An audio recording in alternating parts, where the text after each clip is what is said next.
So, yan naman mga makisig. Para kay Ma'am Jonilyn Batlag from Malate, Manila.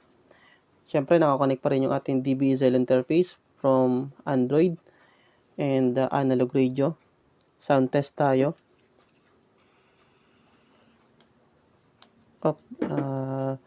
Lumipat. Dito tayo sa echo para marinig natin yung ating audio. Yan, pumula siya. Audio check 1, 2, 3. Audio check 1, 2, 3. Yan, nag-green. Ibig sabihin, pumapasok yung ating audio. Pakinggan natin. Maririnig natin sa TXQ radio. Gig-green. Yan. 1, 2, 3. Audio check 1, 2, 3. Yan, nag-green. Pumapasok yung ating audio. Pakinggan natin.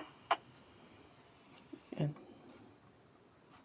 Ating medyo mahina ang ating signal. Pero pumapasok siya. Isa pa ulit.